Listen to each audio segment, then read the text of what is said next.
Please welcome the founder and executive chairman of the African Leadership Academy and the African Leadership University, Fred Swaniker.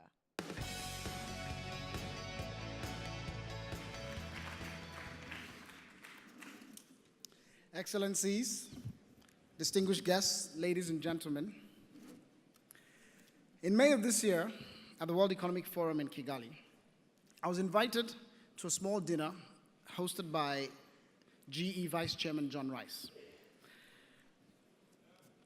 Around the table were Jay Ireland, GE CEO for Africa, Dominic Barton, the Managing Director of McKinsey, and Alhaji Aliko Dangote, and several other leaders of US multinationals and titans of African business, many of whom we have seen here today.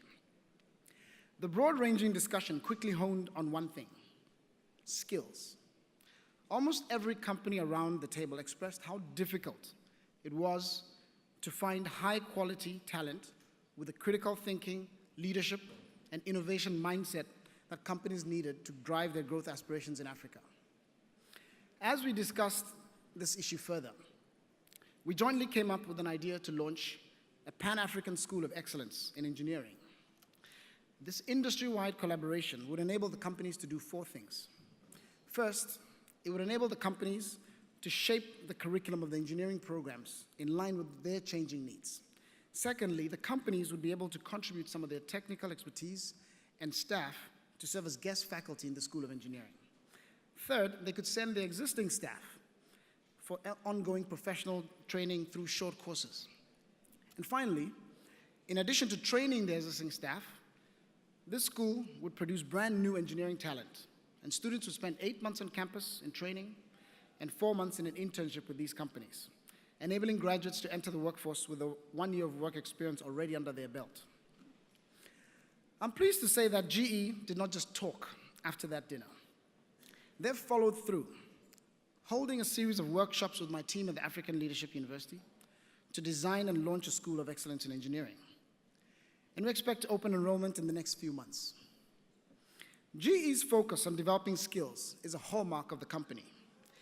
They have understood over the years that talent, at the end of the day, is the ultimate source of competitive advantage.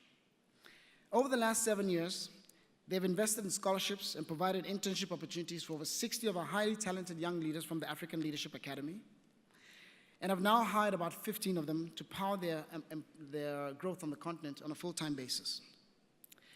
You'll soon hear from Ginny Romanetti, the CEO of IBM, who we are also working with very closely to develop their current and future workforce in Africa.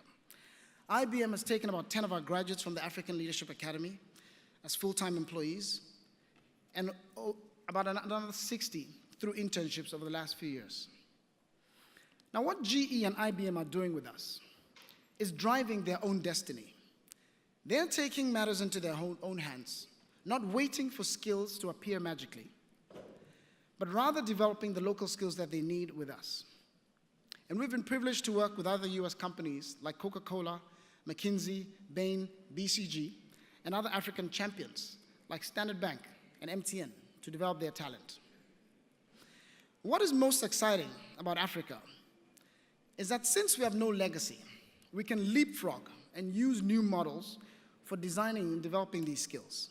For example, through innovation, our model at African Leadership University allows us to produce large-scale, yet extremely high-quality talent at 1/10 of the cost of typical models in the West. And it's working. CNN recently did a feature on us and called us the Harvard of Africa. One of my students came up to me afterwards and said, "Mr. Swaniker, with all due respect to CNN, we're not the Harvard of Africa. We're the African Leadership University of Africa."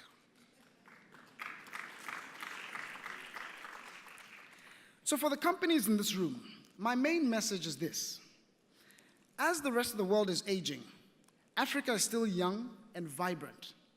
So by proactively investing in developing this talent, it can serve as a rich source of your competitive advantage, not just in Africa, but globally.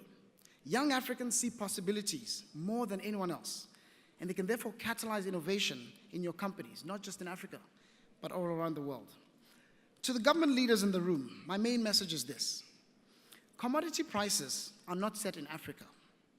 They are set in faraway places like New York, London, and Shanghai.